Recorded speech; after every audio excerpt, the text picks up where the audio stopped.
नमस्कार दोस्तों, आपका फिर से स्वागत है मेरे YouTube चैनल पे। और आज मैं आपको स्पेशल इसलिए ये क्लिप दिखा रहा हूँ कि लाइफ में स्पोर्ट्स के साथ साथ स्टडी क्यों ज़रूरी है ना। और ज़रूरी इसलिए है क्योंकि स्पोर्ट्स एक पहलू और स्टडी हमारा एक पहलू है। अगर आप दोनों को कंबाइन लेके चलोगे जब जा कर के आप उन ऊंचाइयों को छू सकते हो जो आप लोगों ने अपने माइंड में सेट किया हो या जो आप सोच रहे हो। तो आज मेरे साथ हैं एचपीएस प्रियंक गुप्ता, और ये हैं आजकल स्टेट सीआईडी नारकोटिक्स में। और मैं इनसे आज कुछ बातें आप लोगों की तरफ से पूछूंगा जो आप लोगों को कहीं ना कहीं आपकी हेल्प करेगी, स्टडी में आपको मोटिवेट करेगी। तो सबसे पहले तो ये आपका मेरे चैनल में स्वागत है। नहीं, आपका धन्यवाद कि आपने और मैं रूबरू करना चाहता हूँ आपको लोगों के साथ, क्योंकि काफ़ी मेरे चैनल पे बहुत लोग जुड़े हुए हैं, मोस्टली स्पोर्ट्समैन हैं। तो हम चाहते हैं कि इनको पता लगे कि स्टडी का क्या महत्व है ना स्पोर्ट्स की लाइफ में। या काफ़ी लोग ऐसे भी हैं जो स्पोर्ट्स देखते तो उनका इंटरेस्ट तो है स्पोर्ट्स में, लेकिन उनकी जो लाइन है वो स्टडी है। ऐसे भी मेरे काफ़ी दोस्त मेरे यूट्यूब चैनल को मेरे को सब्सक्राइब किया हुआ है उन लोगों ने, वो देखते हैं कंटिन्यू। तो आप बताएं कि आप कैसे इस फील्ड में है, कैसे आपने ये रास्ता चुना स्टडी का, कि मुझे कहाँ जाना है, किस तरीके से जाना है, या यहाँ तक पहुँचने का आपका दौर कैसा रहा? अ, इंसान चाहे किसी भी फील्ड में हो, चाहे वो पढ़ाई की फील्ड है, चाहे वो खेल की फील्ड है, चाहे वो म्यूजिक की फील्ड है, चाहे कोई भी मतलब किसी भी फील्ड में हो, मेरा मानना ये है कि इंसान आप किसी हर व्यक्ति को हर व्यक्ति काबिल होता है। बस उस काबिल में व्यक्ति में एक जज्बा होना चाहिए। उस जज्बे के साथ जितनी वो कोशिश करेगा, जितनी मेहनत करेगा, तो वो चाहे कोई भी फील्ड हो उसमें ज़रूर सक्सेस पाएगा। ऐसा नहीं है कि हमारे यहाँ हिमाचल से पढ़ाई में निकले लोग, क्रिकेट में भी निकले हैं, कबड्डी में भी देखिए मेरे साथ बैठे हैं अजय अजय जी, तो पहले ऐसी शख्सियत हैं जो भारतीय टीम के कैप्टन बने हैं। इन्होंने भी कोशिश की और इन्होंने भी एक मोटिवेशन रखी कि नहीं, मैं कर सकता हूँ। अगर ये भी सोचते कि मेरे से पहले भी कोई नहीं बना तो मैं नहीं बन पाऊंगा, तो ऐसा भी नहीं है। साथ ही साथ आप अगर पढ़ाई की फील्ड में भी देखेंगे तो हमारे यहाँ से भी अब लगातार आईएएस आईपीएस हो गए, और बाकी जो साइंस एंड टेक्नोलॉजी की फील्ड है या और जितनी डिफरेंट फील्ड्स है उसमें लड़के या लड़कियां निकल रही हैं। और वो मोटिवेशन इसी से आती है कि आप जो भी करें वो अच्छे से करें। मेरा तो ये मानना है कि हर चीज़ में इंसान आगे बढ़ सकता है, बस उसको अपने पे विश्वास रखना चाहिए। पढ़ाई भी बहुत ज़रूरी है। अगर आप पढ़ाई में अगर आपका इंटरेस्ट है तो आप उसमें भी किसी भी फील्ड में बढ़ सकते हैं। धीरे धीरे आपके रास्ते अपने आप खुल जाते हैं, बस आपको 100% देना जैसे चाहिए, कि मेरा भाई मानना। मैं आपकी बात को चलो बीच में काट रहा हूँ, मैं ये पूछना था कि जब आपने किया था तो कितने घंटे आप लोग मतलब स्टडी के लिए देते थे, कितना टाइम निकालते थे, मतलब फुल डे में आप क्या क्या करते थे, आपकी एक्टिविटी पूरा दिन में क्या होती थी, कितना टाइम आप अपने स्टडी के लिए निकालते थे? मैं अब उस तरह से नहीं बोलना चाहूंगा जैसे कुछ लोग बोलते हैं वो 16 घंटे पढ़ते, कोई 18 घंटे। ऐसा जरूरी नहीं है। अगर आप दिन में 7-8 घंटे भी निकाले तो वो भी बहुत होता है, बट आपको रेगुलर होना पड़ेगा। आप ये नहीं कर सकते कि आपने एक हफ्ता पढ़ लिया और एक हाँ, हफ्ता नहीं मतलब पढ़े। कंटिन्यूटी चाहिए उसमें। कंटिन्यूटी। हाँ बिल्कुल। सिर्फ हार्ड वर्क जरूरी नहीं होता है, एक वर्ड होता है प्रेजोवेरेंस। प्रेजोवेरेंस मतलब दृढ़ निश्चय के साथ आप लगातार करते रहे और हार ना मानना। अब जैसे अब हमने पढ़ाई जब शुरू की तो हम शुरू से ही अपना बेसिक हमें अच्छा रखना चाहिए। चाहे हम नर्सरी से लेके आगे बढ़ते हैं धीरे धीरे धीरे, तो हमें ये नहीं सोचना चाहिए कि अभी हम रहने देते हैं, अभी तो बड़ा 10th आनी है, +2 आनी नहीं। अगर आप शुरू से ही अपना बेस अच्छा रखेंगे तो आपको आगे उतनी ही हेल्प होगी। मेहनत तो देखिए करनी ही पड़ती है, आपने कहीं भी आगे बढ़ना है तो मेहनत तो बहुत ज़रूरी है। दोस्तों ये यहाँ पे जैसे ये आप समझ चुके होंगे कि नींव जो हमारी होती है वो बड़ी अच्छी होनी चाहिए, बड़ी स्ट्रोंग होनी चाहिए, एक कंटिन्यूटी होनी चाहिए, जिसका बेस होता है कि रेगुलर आप कितना टाइम अपने आप को देते हो, अपनी स्टडी को कितना टाइम देते हो। ये सब चीज़ें आप लोगों को आज सीखने के लिए मिली है ना। और टाइम तो देंगे ही देंगे आप, पर उसको कितनी देर तक देके चलते हैं। जैसे इनको ना बात की दृढ़ संकल्प की, कि आपका माइंडसेट क्या है, कि आपने एक चीज़ है जैसे पकड़ ली, मान लो आपने मन में सोच लिया कि मुझे यार एचपीएस बनना है, मुझे आईएएस बनना है, मुझे आईपीएस बनना है। उसको आप कितनी देर तक अपने दिल में ये जज्बा बनाए रखते हो, क्योंकि ऐसे बहुत स्टेप होंगे मेरे हिसाब से। आपने भी काफ़ी, हाँ। हाँ, मेरे जैसे मैं हम कॉलेज के बाद से ही तैयारी शुरू कर दी थी। तो मैंने भी लगातार एग्ज़ाम दिए। मैंने जैसे एचएएस का भी दिया, आईएएस का भी दिया, 3 बार आईएएस का दिया तो 3 बार मेंस निकला, और एचएएस में चारों बार मेंस निकला। बल्कि जब एचएएस में मेरा तीसरी बार इंटरव्यू था, लगातार तीसरी बार इंटरव्यू था, उसमें मेरी सिलेक्शन हुई। तो मैंने, ऐसा नहीं है, बुरा लगता है, पहला रिजल्ट आया बुरा लगा 2 दिन, पर फिर मैंने 2 दिन बाद फिर से तैयारी शुरू कर दी, फिर अगली बार फिर से वैसे ही हुआ। बट कितने दिन आप बुरा मनाओगे? आपको अगर आगे मेहनत करनी ही पड़ेगी तो ज़्यादा टाइम ना वेस्ट करते हुए अपने आप को फिर उठाना पड़ता है और मेहनत करनी पड़ती है। तो सफलता एक दिन में नहीं मिलती मित्रों। और दूसरा, लोगों के माइंडसेट मैंने देखा ये बहुत रहता है कि जी 5 ही सीट है, 6 ही सीट है। आपको ऐसा कभी नहीं सोचना चाहिए, आपको तो एक ही सीट चाहिए। तो आपने तो बिल्कुल। यही सोचना है कि मेरे लिए तो एक ही सीट है, मैंने तो ये वही लेने देखिए हैं। कितनी अच्छी बात इन्होंने कही कि कुछ लोग ऐसे सोच लेते हैं, ये स्पोर्ट्स में भी ऐसे ही होता है। आप लोग मन में बना लेते हैं कि यार इस बार तो 3 ही सीट है। अरे आपको तो एक ही चाहिए ना, उस एक के लिए मेहनत करो कि मुझे नंबर 1 बनना है। ऐसे मत सोचो 5 ही सीट है, 10 ही सीट है, 6 ही सीट है, पूरे हिमाचल को 2 ही सीट है। अरे आप 2 में आने की कोशिश करो ना, वही तो है। उसी को तो माना जाएगा ना कि यार ये इंसान 2 में आ गया, 1 में आ गया, है ना? तो वो कोशिश करो। ये मत देखो कि कितनी वैकेंसी कितनी कम है, पोस्टें कितनी कम है। नो, आपको चीज़ के बारे में सोचना ही नहीं है। आप ये सोचो आप में काबिलियत कहाँ तक की है। क्या आप, ऐसा नहीं हो सकता कि आप ही नंबर 1 आओ। आप ऐसा क्यों सोच रहे हो कि यार कम सीट है ये वो? नहीं, आपको तो एक ही सीट चाहिए ना, आपको तो एक बार ही लगना है ना जॉब पे। तो एक सीट भी निकले तब भी आप सोचो कि मैं ही होऊंगा इसमें, मैंने इतनी मेहनत कर रखी है, मुझे कोई काट नहीं सकता। ये जज्बा बना के आप और लोग रखो। दूसरा, मेरा जो अपना पर्सनल ओपिनियन है, शायद आप लोग ना माने, कि कई लोग ऐसा होता है कि वो बोलते हैं हमने सिर्फ आईएएस का एग्जाम देना है। पर मेरा मानना है कि आपको साथ ही साथ बाकी एग्जाम भी देते रहने चाहिए, ताकि आपको, बिल्कुल। ऐसा नहीं है मैं ये बोल रहा कि आप आईएएस के काबिल नहीं है, एचएएस के काबिल नहीं है। मैंने भी सभी एग्जाम दिए, ताकि आपका जो एक मोराल होता है ना, वो बूस्ट होता है टाइम टू टाइम। अगर आप बाकी पेपर भी साथ में देंगे तो एक तो आप जो तैयारी कर रहे हो उसका भी आपका एक लाइव टेस्ट हो जाएगा, क्योंकि मॉक टेस्ट देना और एक किसी एग्जामिनेशन सेंटर में बैठ के टेस्ट देने में बहुत अंतर होता है। तो अगर आप वो टेस्ट दोगे, वो निकाल लोगे, तो आपको एटलीस्ट ये भी कॉन्फिडेंस आएगा, नहीं मैं इस लेवल पे तो हूँ, मुझे अब उस लेवल पे पहुंचना है।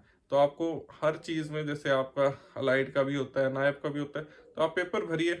आपने जाना है नहीं जाना वो आपकी मर्जी, पर पेपर ज़रूर दीजिए, ताकि आपको जो जितने भी एग्ज़ाम्स होते हैं उनका जो है स्टैंडर्ड भी पता चलता रहता है कि लाइफ स्टैंडर्ड क्या है। क्योंकि एक पेपर बाद में आके आप उसको करोगे, घर बैठ के करोगे, उसमें वो चैलेंज नहीं होता जो एक आप एग्जामिनेशन सेंटर का जो फील होता है, वो बहुत ज़रूरी है। तो आप एग्ज़ाम भरा कीजिए, सभी एग्ज़ाम को भरा कीजिए, और उसके टेस्ट देते रहिए। बाकी जो आपने जहाँ पहुँचना है वहाँ आप पहुँच ही जाएंगे। बिल्कुल, ये बड़ी अच्छी-अच्छी बातें आपके साथ आज शेयर की हैं, क्योंकि एक तो सबसे पहले जो उन्होंने बोला कि इन्होंने कम से कम 2 या 3 बार मेंस क्लियर किया था। बुरा तो लगा, लेकिन उन्होंने अपनी जो लाइन है, अपना जो ट्रैक उन्होंने पकड़ा था, उसको नहीं छोड़ा। तो ऐसा ही स्पोर्ट्स में है, सेम। आप ना हर चीज़ के 2 मीनिंग निकलते हैं। अगर आप कोई भी आदमी इसमें, कोई चाहे बिजनेसमैन देख रहा है, जिसने सोचा कि मैंने बिजनेस में करियर बनाना, चाहे स्पोर्ट्स पर्सन देख रहा है, चाहे वो आर्मी के लिए कोई तैयारी कर रहा है, चाहे कोई पुलिस के लिए तैयारी कर रहा है, चाहे कोई स्टडी, जैसे कि भाई अपने पास बैठे हुए हैं। तो ये सब के लिए आप उसको अपने अपनी लाइन के वे में लेके जाइए। किसी एक दिन से तैयारी नहीं मिलती या कोई सक्सेस नहीं मिलती कोई एक दिन से, उसके लिए कंटिन्यू मेहनत करनी पड़ती है। ये देखो पहले पिछले इन्होंने बताया कि नर्सरी से ये लोग लगे हुए हैं तैयारी में, फिर भी आकर के मेंस में रह गए। 1 बार नहीं, 2 बार नहीं, 3 बार। तो बुरा तो लगा ही है, लेकिन उन्होंने वो ट्रैक नहीं छोड़ा, आज डीएसपी है। तो मैं यही मेरी आप सबसे मेरी इच्छा पता क्या है, मैं चाहता क्या हूँ कि हम लोग, जैसे कि मेरा ये मेन जो मेरा यूट्यूब चैनल बनाने का यही मतलब था कि मैं आगे भी आप लोगों के साथ काफ़ी लोगों की स्टोरी शेयर करता रहूँगा कि हम लोगों को करना क्या है। हमारे बच्चों को ना मोटिवेशन ही नहीं मिलता कि यार कैसे बूझें। जैसा कि हम जैसे बच्चे, जो भी जनरेशन है, जब हम कोई सॉन्ग सुनते हैं, हम एकदम उसमें ना ऐसे अपने माइंड में एक्सेप्ट कर लेते हैं कि यार ये तो सब कुछ मेरे साथ हुआ है। हम जैसे कोई पिक्चर देखते हैं तो हम उसमें भी अपने आप को सेट करने की कोशिश करते हैं कि काश मैं ऐसा हूँ। तो जैसे हम कोई मोटिवेशन वीडियो, ऑडियो या किसी को मिलते हैं तो हम मोटिवेट रहते हैं।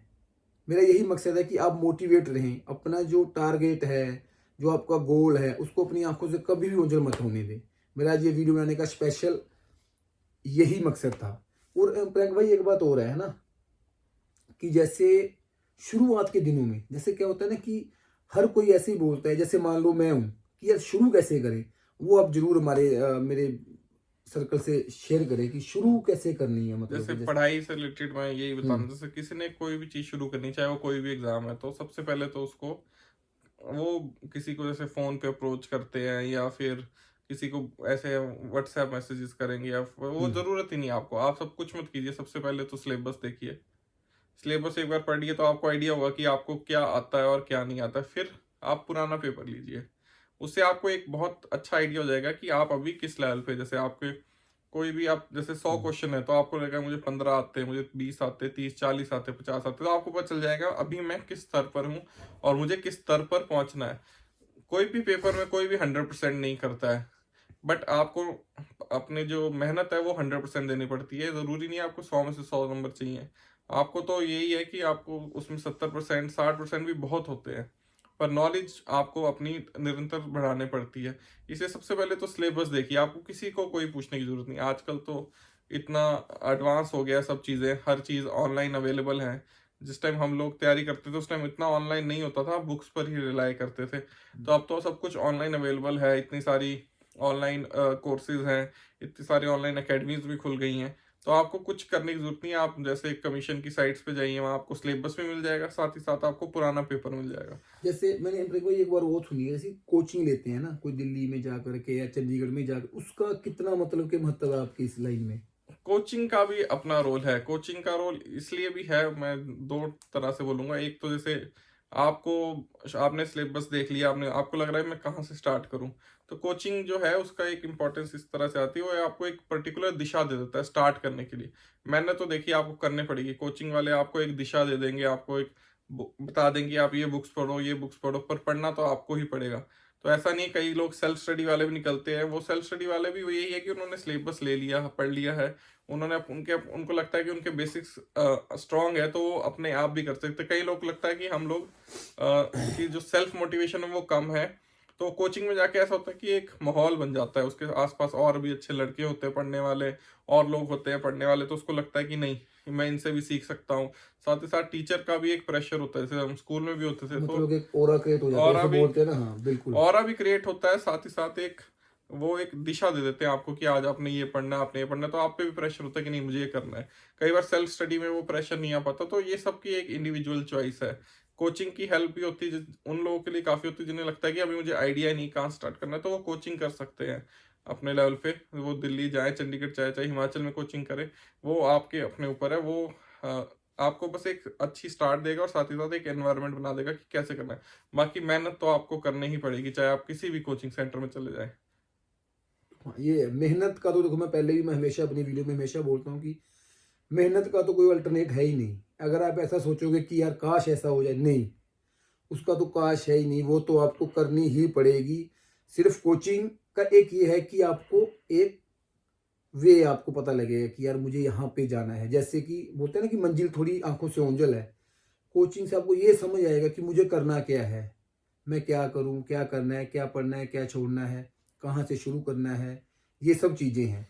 वो कोच सेम स्पोर्ट्स की लाइन में भी ऐसा ही है ना? कोचिंग को आप एक ड्राइविंग स्कूल की तरह भी ले सकते हैं। जैसे आप हाँ गाड़ी बिल्कुल। गाड़ी चलाना जी सीखते हैं जी तो जी। पहले आप एक वहां जाते हैं, वो आपको बेसिक सिखा देते हैं, पर जो आपकी असली लर्निंग होगी वो आपके अपने हाथ में ही है कि आप उसके बाद कितनी मेहनत करते हैं, कितना प्रैक्टिकली गाड़ी जैसे आप चलाओगे, सड़कों में हम्म। घुसोगे, वो आपको कोई नहीं सिखाएगा, वो आपको खुद ही सीखना पड़ता है। पर उन्होंने एक आपको एक बेसिक सा आइडिया दे दिया। कोचिंग का भी वैसे ही रोल रहता है कि वो आपको एक एनवायरनमेंट और प्लेटफॉर्म देते हैं कि आप उसको आगे परस्यू करें। बिल्कुल, चलो, thank you so much Priyank भाई, आपका मेरे दोस्तों को ये मैसेज देने के लिए।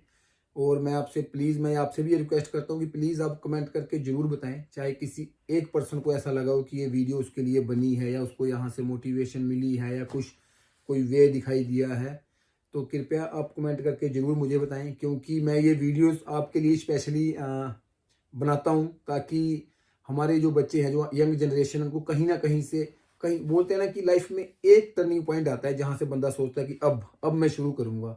बस मेरी यही दिन रात एक कोशिश रहती है कि बस वो टर्निंग पॉइंट आप लोगों का मेरी वजह से हो, कि आप कभी आप कुछ बन जाए लाइफ में, तो आप सोचेंगे यार हमने अजय सर की वीडियो देखी थी या प्रेंक सर की बात हम लोगों ने सुनी थी। तो बस यही मेरे दिल में एक इच्छा है, क्योंकि मैं खुद डीएसपी उनके साथ, हम दोनों बैचमेट हैं, हम लोगों ने इकट्ठा ट्रेनिंग की है, हम 2017 बैच है हम लोगों का, HPS का। हम इकट्ठे रहे हैं बहुत ज़्यादा, मेरे बड़े ख़ास दोस्त हैं। तो आज जब इनकी आजकल ये ड्यूटी के लिए यहाँ पे आए हुए हैं थोड़ा ये बिलासपुर में, तो मैंने इनको बोला कि भाई यार हम एक छोटा सा क्लिप बनाएंगे अपने दोस्तों के लिए जो हमारे चैनल को देखते हैं, ताकि उनको कहीं ना कहीं से कुछ थोड़ा बहुत वो सीख सकें, या जिनको कोई लगता है यार मोटिवेट हो सके। बस मेरी यही दिली इच्छा होती है कि आप सबको मैं मोटिवेट करता रहूं, ताकि आप लोग कुछ बने लाइफ में, कुछ करें। क्योंकि एक्सेप्टेशन बहुत है आप लोगों से, आपके माँ बाप को, आपके भाई बहन को, आपके परिवार को। तो प्लीज़ उनके ऊपर खरा उतरिए, क्योंकि बड़ी आशाएं होती हैं हमारे माँ बाप को कि हमारा बच्चा ये करेगा वो करेगा। अगर उसमें थोड़ा सा मेरा योगदान भी कहीं कभी हो जाए तो मैं उसके लिए अपने आप को खुश नसीब समझूंगा। तो कमेंट करके ज़रूर बताएं कि आपको ये वीडियो कैसी लगी। थैंक यू सो मच, आप सबका प्यार मुझे यहाँ भी भरपूर मिल रहा है। जय हिंद।